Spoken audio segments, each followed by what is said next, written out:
No शृण्वन्ति no हिसन्ति श्रीमद्भागवतं परमां सत्तं सत्तं ये लोकेषु तेषां स्वामी सदा जमाम्।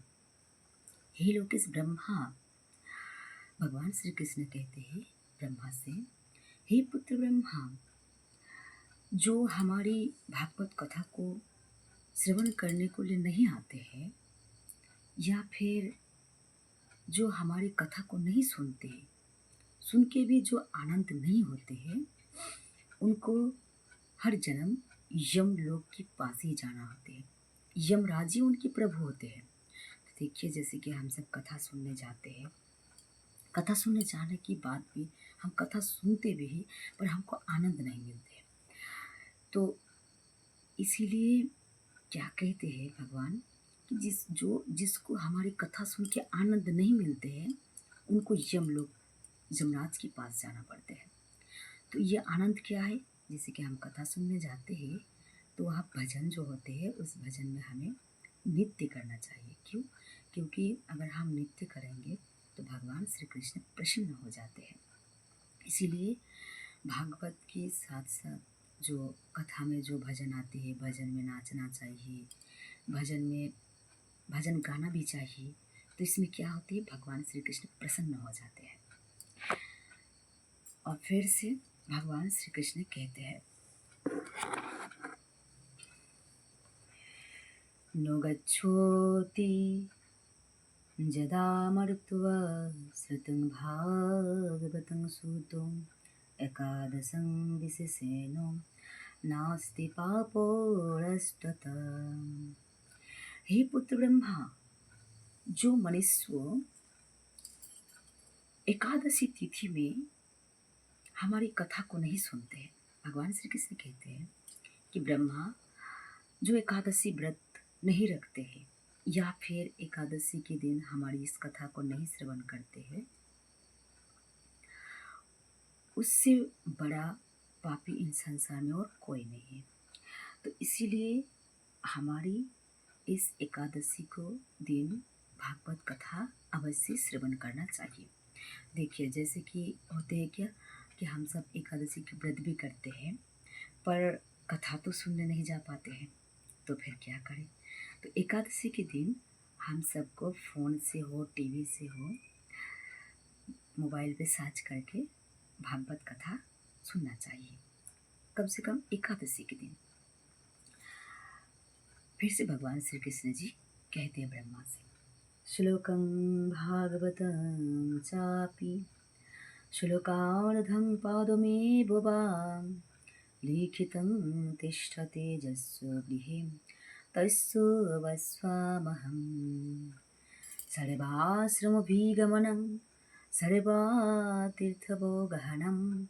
नो तथा पावनं नृणां श्रीमद्भागवतं यथा। भगवान श्री कृष्ण कहते ब्रह्मा से कि हे पुत्र ब्रह्मा, सारे तीर्थ में स्नान करके भी जितने पुण्य नहीं होते हैं, मतलब हमारी इस कथा सुन के जितना पुण्य होता है, अगर तुम सारे तीर्थ में जाकर स्नान करो तो भी इस भागवत कथा श्रवण करने की जो पुण्य होता है, इनकी समान पुण्य अर्जित नहीं कर सकते हो। देखिए, जैसे कि एक भाई अपने घर में बैठकर, मतलब एक भक्त अपने घर में बैठकर भागवत कथा भक्ति से, प्रेम से श्रवण कर रहा है, और दूसरे भक्त क्या किए हैं, वो तीर्थ में गई है ना, तीर्थ स्नान करने को लिए गुरुदेव के आश्रम में गई है, गुरुदेव के दर्शन करने को लिए। परंतु दोनों में किसके ज़्यादा पुण्य अर्जन होंगे? दोनों में जो अपने घर में प्रेम भक्ति से भागवत कथा को श्रवण कर रही है, इसके ज़्यादा पुण्य होंगे। क्यों जानती हो? क्योंकि समस्त तीर्थ भागवत में समाये हैं। इसीलिए कथा सुनने से हमारे तीर्थ स्नान हो जाते हैं। फिर से भगवान श्री कृष्ण कहते हैं, जत्रो जत्रो चतुर्वृक्तो श्रीमद्भागवतं भवेतो गच्छामि तत्रो तत्राहं गौ जथा सुतो वत्सला। भगवान श्री कृष्ण ब्रह्मा जी से कहते हैं, हे पुत्र ब्रह्मा, हमारी इस भागवत कथा इस संसार में कहीं भी हो, हम वही जाते हैं बछड़ा के रूप धरकर। देखिए, भगवान श्री कृष्ण तो पूरे संसार के मालिक है। अगर वो चाहे तो अपने गोलक धाम से या फिर वृंदावन से बैठ के ये कथा सुन सकते हैं, परंतु प्रभु कहते हैं कि जहाँ भी कथा होते हैं ना, मैं वही जाती हूँ बछड़ा के रूप लेकर। तो देखिए, यहाँ कोई भी प्रश्न कर सकते हैं, जैसे कि अच्छा देखिए, भगवान को दर्शन तो हम सबको जल्दी नहीं मिलते हैं, हम तो कान्हा जी को देख नहीं पाते हैं, परंतु ये जो बछड़ा रूपी जो भगवान कृष्ण है, हम इनको भी क्यों नहीं देख पाते हैं? अगर कथा में वो आते हैं तो वो हमको दिखाई क्यों नहीं देते हैं? तो जैसे एक उदाहरण है, ये एक मेला में एक मैया दर्पण खरीदने को ले गई है। उसने जाकर उस जो दर्पण वाले है उससे बोल रही है, भैया मुझे एक दर्पण दो। तो फिर उसने एक दर्पण दिया। अब इसने मैया ने क्या किया, इस दर्पण को लेके जब अपने बदन देख रही है तो उनके अपने चेहरा नजर नहीं आ रही। क्यों? क्योंकि उस दर्पण में बहुत सारी धूल जमी हुई है। तो फिर उस मैया ने क्या किया, थोड़ी सी पानी डालकर उस दर्पण को साफ किया। फिर बहुत सुंदर अपनी बदन दिख रहा है, अपनी फेस मतलब अपनी जो चेहरा है वो दिखने लग गया है। बिल्कुल ऐसे ही भगवान श्री कृष्ण ने हम जितनी सारे जीव है ना, हम सभी को प्रत्येक जीव को दो करके दर्पण दिए हैं। तो दो दर्पण कहाँ है? ये जो हमारे दो आंखें हैं ना, ये दर्पण है। तो इस दर्पण में बहुत सारी धूल जमी हुई है, इसलिए कान्हा हमको नहीं दिख रहा है। ये धूल कैसे है? जैसे देखिएगा, जैसे हम सुबह उठते हैं ना, तो हमारी दो आंखें अपने पति पुत्र संसार सबको देखने के लिए तरसते हैं, परंतु एक बार के लिए भी नहीं बोलता है कि हे भगवान श्री कृष्ण, आप कहाँ हैं, हमें दर्शन दीजिए। ये बात एक बार के लिए नहीं बोलते हैं। तो ये जो धूल है ना, ये पुत्र परिजन संसार, ये हमारे घर है, हमारी पति है, हमारी माता है, हमारी पिता है, यही हमारी धूल है जो हमारी आँखों में बैठी है। इसीलिए भगवान श्री कृष्ण हमारे पास होते भी हमें दिखता नहीं है। देखिए, भगवान हमारे इतनी पास है ना कि जैसे देखिए, हम लोग अगर आँखों में जो काजल पहनते हैं ना, तो काजल हमारे इतनी पास है कि हमारे आँखों से लगी है, परंतु फिर भी बिना दर्पण के बिना हमें काजल तक, हमारी आँखों की काजल तक नहीं दिखता है। बिल्कुल वैसे ही भगवान श्री कृष्ण हमारे इतनी पास है, हमारे हृदय में है, परंतु हमको क्यों नहीं दिखते हैं? वो जो बोला कि हमारी आंखों में धूल जमी है इसलिए हमको नहीं दिखते। तो भगवान हमारा इतनी पास है कि उसे देखने को लिए ना भक्ति रूपी दर्पण चाहिए। जैसे काजल, आंखों की काजल देखने को लिए दर्पण चाहिए, बिल्कुल वैसे ही भक्ति रूपी दर्पण की जरूरत है, फिर हमें कान्हा दिखेगा। तो भगवान को दर्शन पाने के लिए क्या करना पड़ेगा? जैसे कि उस माता जी ने उस दर्पण को थोड़ी सी पानी लेके साफ किया तो सुंदर अपने बदन को देख पाया, सुंदर से उस दर्पण में अपने फेस को देख पाया।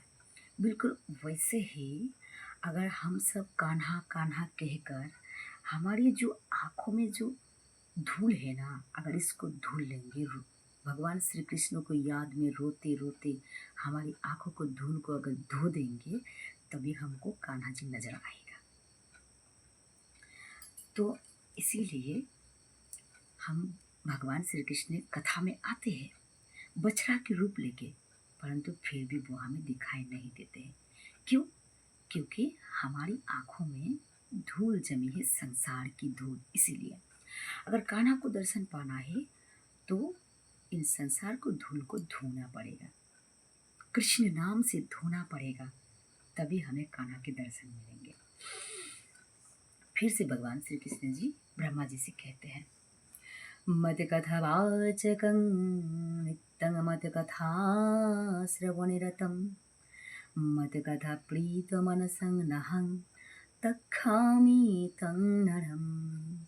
हे पुत्र ब्रह्मा, जो हमारी कथा को हर रोज पाठ करती है, कथा करती है, या फिर जो हमारी कथा को श्रवण करती है, मैं उस भक्त को कभी त्याग नहीं करती हूँ, वो सदा हमारे साथ ही रहते हैं। श्रीमद्भागवतं पुण्यं दृष्ट्वा नोत्तिष्ठति हि ज्वा संवत्सरं तस्य पुण्यं विलयं जति पुत्रको। भगवान श्री कृष्ण कहते हैं, हे पुत्र ब्रह्मा, अगर कोई भी भक्त हमारी भागवत को देखकर अपने आसन से उठकर अगर प्रणाम ना करते हैं तो उनके पुण्य नष्ट हो जाते हैं। जैसे देखिए, बहुत सारे भक्त ऐसे होते हैं, सीधे जाते हैं कथा में, जाकर बैठ जाते हैं, परंतु ऐसे नहीं करना चाहिए। पहले हमको कथा में जाना चाहिए, जाने के बाद भागवत भगवान को प्रणाम करना चाहिए। व्यासपीठ में जो कथा वाचक है उनको भी दूर से प्रणाम करना चाहिए। फिर प्रणाम करने के बाद ही हमें कथा में बैठना चाहिए, बैठ के श्रवण करना चाहिए। तो क्या होती है, भगवान श्री कृष्ण जी प्रसन्न हो जाते हैं ऐसे करने से। अब फिर कहते हैं भगवान श्री कृष्ण जी, श्रीमद्भागवतं दृष्ट्वा प्रतिष्ठानाभिवादने ससम्मानयत तं दृष्ट्वा भवेत् प्रीतिममातुला। भगवान श्री कृष्ण कहते हैं कि हे पुत्र ब्रह्मा, अगर कोई भी भक्त हमारी इस भागवत को देखकर वो अपने आसन से उठकर खड़ा होकर अगर प्रणाम करते हैं तो मैं उन पर प्रसन्न हो जाता है, अति प्रसन्न हो जाती हूँ।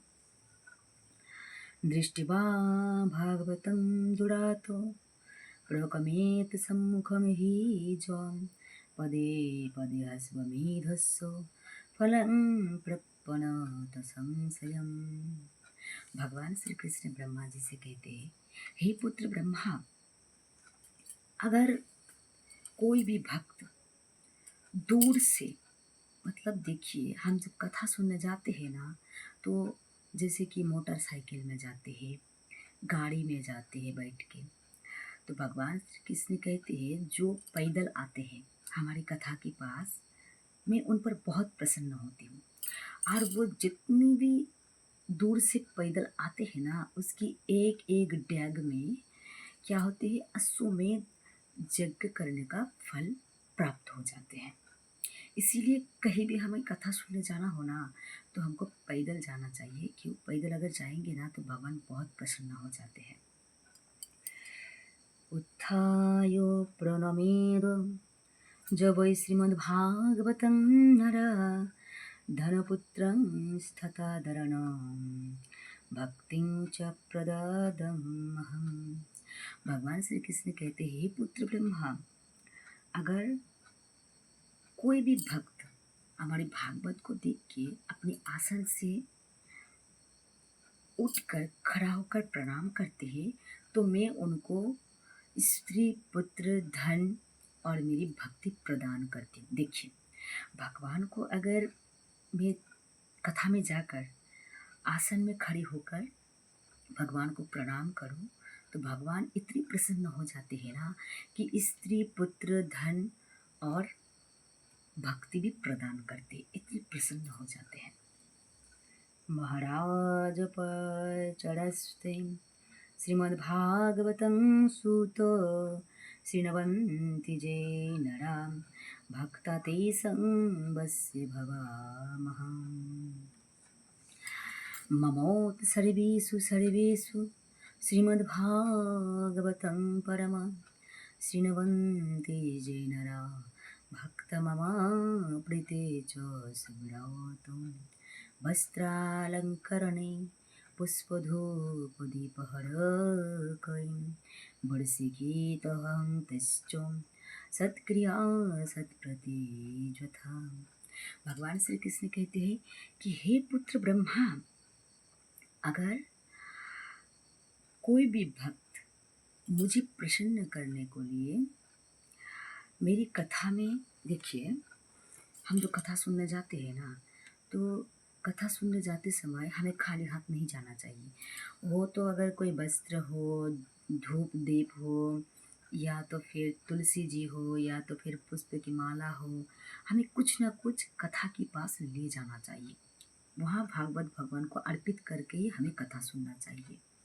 तो प्रभु जी कहते हैं, भगवान श्री कृष्ण जी, कि जो हमारी कथा में हमें प्रसन्न करने को लिए हमें वस्त्र अलंकार धूप दीप अर्पित करते हैं, हे पुत्र ब्रह्मा, मैं उस भक्त को बरसीभूत हो जाती हूँ, मैं उन पर बहुत प्रसन्न हो जाती हूँ।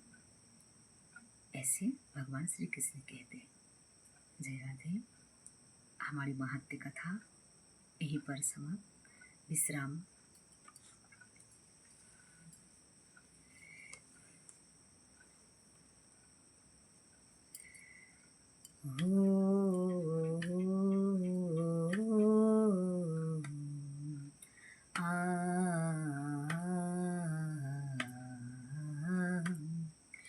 मन में बसाकर तेरे मूर्ति उतारू में गिरधर तेरी आरती। मन में बसाकर तेरी मूर्ति उतारू में गिरधर तेरी आरती।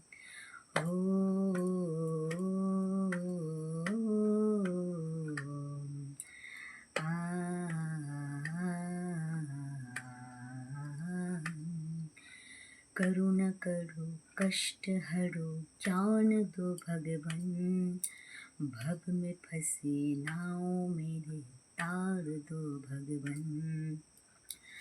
करुणा करो कष्ट हरो ज्ञान दो भगवन, भव में फंसी नाव मेरे तार दो भगवन। दर्द की दवा तुम्हारे पास है, दर्द की दवा तुम्हारे पास है।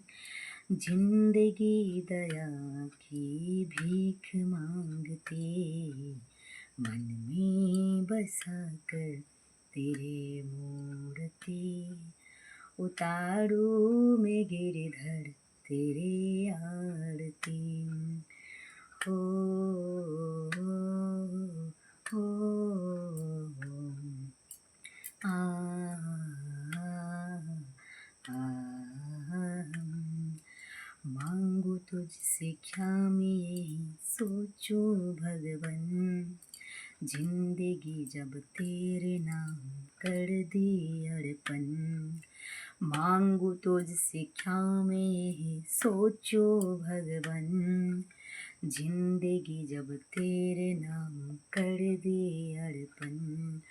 सब कुछ तेरा कुछ नहीं मेरा, सब कुछ तेरा कुछ नहीं मेरा।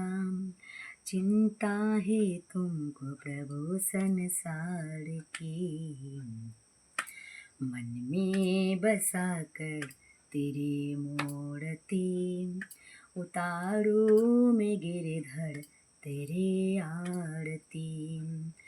हो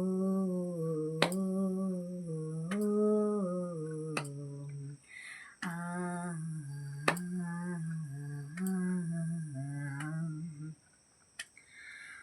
जिसने तेरा नाम लिया उसके जागे भाग, सोते हुए जीवन को अब तो प्राण जाग। जिसने तेरा नाम लिया उसके जागे भाग, सोते हुए जीवन को अब तो प्राण जाग। कम है जिंदगी कर लो बंदगी, कम है जिंदगी कर लो बंदगी। प्रभु का हाथ हो तो मौत भी न मारती, मन में बसा कर तेरी मूर्ति, उतारूं मैं गिरधर तेरी आरती। ओ आ,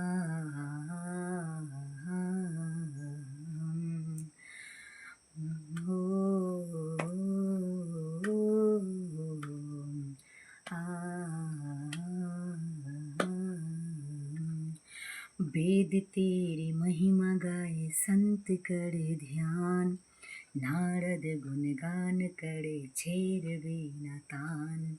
वेद तेरी महिमा गाए संत करे ध्यान, नारद गुणगान करे छेर बिना तान। भक्त तेरे द्वार करते ही पुकार, कब से तेरे द्वार करती हूँ पुकार। दास की सोड़े तेरी गाय आरती, मन में बसा कर तेरी मूर्ति, उतारो मैं गिरधर तेरी आरती। जय श्री राधे श्याम।